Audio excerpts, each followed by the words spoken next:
पाकिस्तान में थिएटर ने बहुत अरूज देखा। हजारों की तादाद में लोग थिएटर देखने जाते थे, लेकिन अब वो भी ज़वाल का शिकार हो गया। वजह क्या बनी? सर ये बस फिल्म इंडस्ट्री जो है उस वक्त वो सुल्तान राही साहब के मरहूम के मर्डर के बाद एकदम वो बिल्कुल ही डाउनफॉल आ गया और वहाँ पे जो आर्टिस्ट थे वो भी बेचारे परेशान। सिनेमा वालों के पास कोई चीज़ नहीं थी लगाने के लिए, तो वो थिएटर बनने शुरू हो गए। एक शहर में 7-7, 8-8 थिएटर बन गए। फिर कोई पूछने वाला नहीं है। इसको थिएटर को आर्ट्स काउंसिल की सुपरविजन से निकाल के होम डिपार्टमेंट भी इसमें घुसा दिया, डिस्ट्रिक्ट गवर्नमेंट भी घुसा दी। अब वहाँ किसी एक को ब्लेम नहीं दिया जा सकता। हमारी फिल्में भी फ्लॉप हो गई, हमारा ड्रामा भी नीचे चला गया, हमारा थिएटर भी नीचे चला गया। क्या वजह है? अच्छे राइटर नहीं हैं, अच्छे अदाकार नहीं हैं, या कोई और वजह है? सुहेल साहब, पॉलिसी अच्छी नहीं है, किसी ने तवज्जो नहीं दी कल्चर की तरफ। मैं तो जब से आया हूँ मैं यही देख रहा हूँ कि एक तमाशा सा लगा हुआ है। मैंने आज तक कितने सालों में कभी किसी ऐवान में, कभी किसी असेंबली में, किसी जगह पे सकाफत पे गुफ्तगू होते ही नहीं देखी। आपके ख्याल में पाकिस्तान की सकाफत है क्या?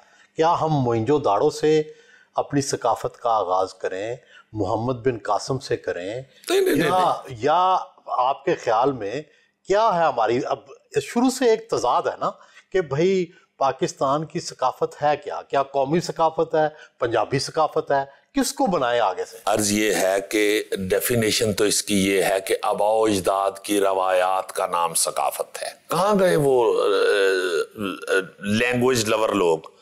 कहाँ गए वो कंट्री लवर लोग? क्या गुफ्तगू हो रही होती है हमारे दाएं बाएं? सारा दिन बैठ के हम कोस रहे होते हैं अपने मुल्क को, अपनी कौम को, अपनी हुकूमत को। कल्चर ये नहीं था। कल्चर तो मुतमईन था हमारा। हमारे बुजुर्गों के पास तो इतनी महंगी महंगी ख्वाहिशात ही नहीं थी जो हमने बना के अपने सर पे पंडे उठा ली हैं ख्वाहिशात की।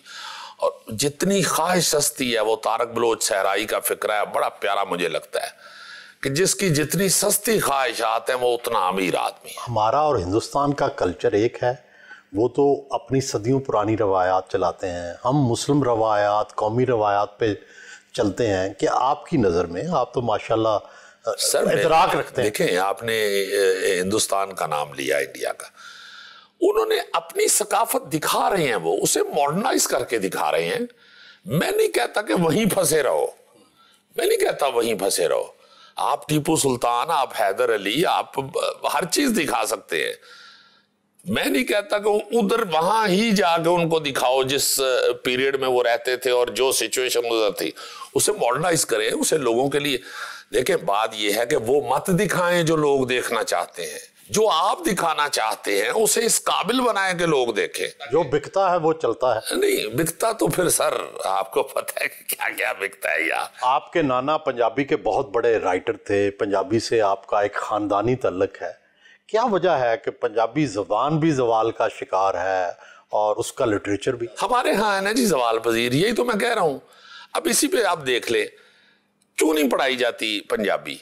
आप सिंध में जाएं, सिंधी पढ़ाई जाती है। आप पख्तूनख्वा में जाएं, पश्तो पढ़ाई जाती है। अब हम पंजाबी घरों में बोलते हुए शर्माते हैं, उर्दू बोलते हैं, उर्दू से आगे इंग्लिश की तरफ जा रहे हैं। हमें क्यों? ये जो ये है पंजाब है साथ हमारे, जैसे हम चढ़दा पंजाब कहते हैं, उन्होंने कब छोड़ी है पंजाबी? आपके मदा तो वहां भी होंगे। बड़े प्यार करने वाले हैं जी, वो वैसे ही बड़ा प्यार करने वाले। जैसे पंजाब की रवायत है वो उससे अभी तक जुड़े हुए हैं, अभी तक जुड़े हुए हैं। मैंने तो एक फिल्म उनकी की है, मैं हैरान हो गया हूं। उनका पहला फिक्रा, जो दिलजीत थिंड जो प्रोड्यूसर थे उस फिल्म के, दिलजीत दोसांझ के साथ, उन्होंने पहला फिक्रा मुझे ये कहा है कि सुहेल साहब ਇੱਥੇ ਆ ਜਾਵੋ हजूर, असी पंजाबी नू हॉलीवुड लैवल ते लैके जाना चाहते हैं। तुसी ते जनाब बाबा पंजाबी दे नवासे हो। हमारे यहाँ सकाफत की वैल्यू ही कोई नहीं है। इंडिया की आप बात करते हैं, वहां देखें तो सही किस कदर लोग अपनी सकाफत से, अपने ड्रामों से, अपनी फिल्म से मोहब्बत करते हैं। फ्लॉप 3 फिल्म जो है वो भी पहले शो पे अपने पैसे पूरे कर गई होती है। आपने फिल्मों में भी तो काम किया है, कौन सा अदाकार अच्छा लगा, किसकी अदाकारी से मुतासर हुए?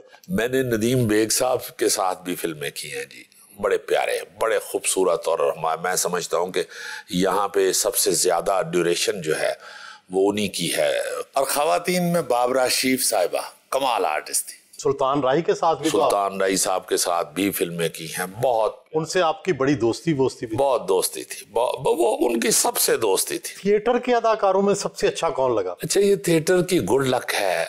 मैं समझता हूँ कि हमारे दौर में जितने भी थे सारे ही बहुत प्यारे थे, सारे ही बहुत प्यारे थे। मोहम्मद कवी खान साहब मरहूम से शुरू हो जाऊं मैं, खालिद अब्बास डार साहब, इरफान खुसट साहब, औरंगजेब लगारी साहब, जितने भी लोग थे, अमानुल्लाह खान,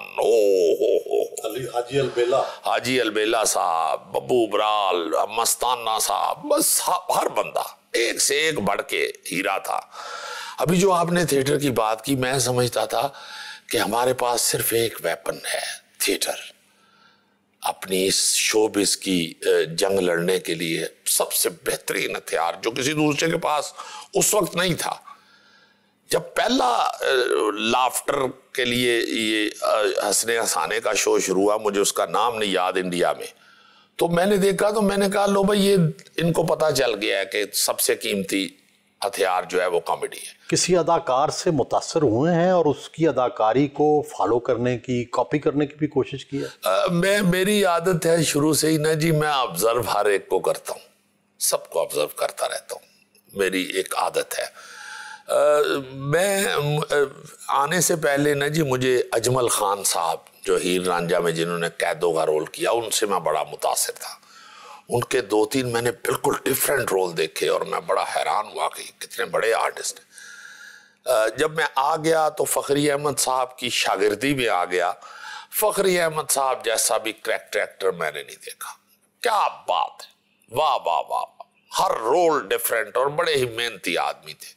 तो अल्हम्दुलिल्लाह हर एक के साथ काम किया।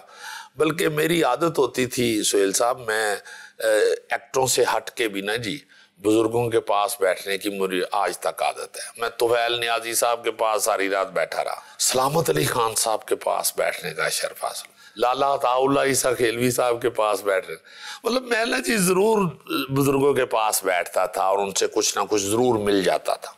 हुकूमत क्या करे कि फिल्म, थिएटर और पाकिस्तान के परफॉर्मिंग आर्ट्स जो हैं उनको फायदा पहुंचे? सिर्फ तस्वीरें खिंचाते हैं ये लोग, यही गुफ्तगू हो रही होती है, आर्टिस्टों की इमदाद के लिए इतने पैसे रख दिए। कोई ये नहीं सोच रहा कि किस तरह हम अपने सिनेमा को फाल करें, किस तरह हम अपने थिएटर को अपनी असली हालत में लेके आए जो इधर था। ये मुझे बताएं कि आपकी पसंदीदा गुलकारा या गुलकार कौन सा है? मेरा पसंदीदा जो गुलकार है ना जी, वो तो मेहदी हसन साहब। सुनते हैं आप भी? बहुत सुना है, बहुत सुना है। मैं गाड़ी में, घर में, जहाँ मुझे वक्त मिले मैं मेहदी साहब को सुनता हूँ। आपको इंसानी खूबसूरती में क्या अच्छा लगता है? कोई खूबसूरत चीज़, खूबसूरत इंसान, खूबसूरत खातून, उसमें क्या चीज़ पसंद करते हैं? देखिए, सबसे पहले तो मेरे अपने ख्याल में बिहेव है किसी भी इंसान का, वो खातून, आंखें, बाल। हाँ, उसके बाद आंखें हैं। आंखों से कम्युनिकेशन होती है? लाजमन होती है, आंखें ही तो हैं, और क्या है, और इस दिल में क्या रखा है।